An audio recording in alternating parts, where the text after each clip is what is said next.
There's some concerning news for WWE talent. According to WrestleVotes, WWE is reportedly expecting to be making cuts to talent within the next 6 weeks. This is what they said. I don't know names at all, but I know a source that has said to expect a minor batch of releases prior to July 1st. I think that's just business. Hopefully I'm wrong on that one, but I would expect prior to that second half of the year a few cuts just because of the circumstances that the company finds themselves in right now.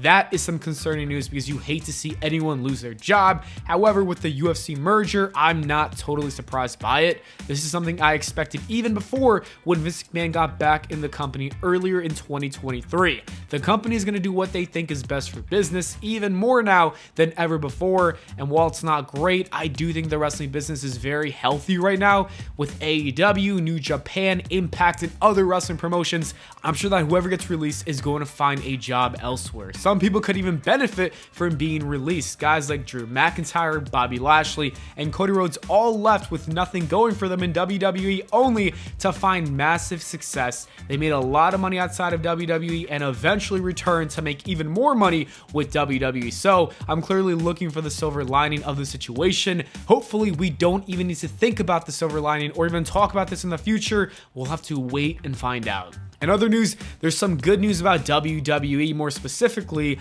about Raw. Nick Khan recently said Raw is 3 hours. We don't anticipate that changing. They're in discussions about what they're going to do with the 10 to 11 p.m. hour and whether to make it more adult. This would be good news for wrestling fans. We've been dying to see WWE return to the TV-14 days when there was blood, cursing, and edginess. Many fans actually stopped watching WWE in 2008 when the product got the PG rating. I don't think this is a make or break for Raw, to be honest with you, but it's definitely going to add more to the product. I also think that it will help people tune into the third hour more than usual because that is usually the hour when they lose the most viewers. I hope it happens, but they've been talking about this for a year now and nothing has happened. I'm also very curious to see how different the show will feel once it gets to that third hour. Will Seth freaking Rollins just turn into Seth Rollins? That would be hilarious.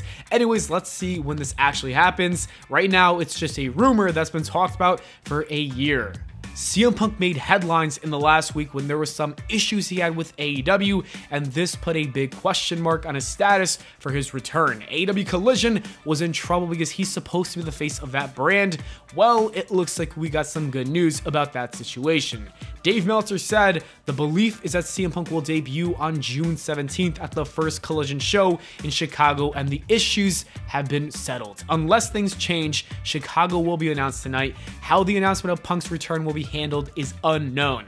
It wouldn't be a CM Punk return without some drama, you already know. I really thought that this man was about to not come back. He dropped some Instagram pipe bombs, and that's never a good thing. I don't know if this was all for publicity or not, but I'm glad that things are fine and he is set to return. AEW Collision is a huge step for the company. This is their next step to growing the company, so it's good that it's happening. Having CM Punk headline that show is the best idea, and it also keeps him away from the elite as well. Anyways, that is it for the video, guys. Thank you so much for watching. I hope y'all enjoyed. Let me know your thoughts on all this wrestling news in the comments below. Please leave a like and subscribe, and I'll see you all in the next video.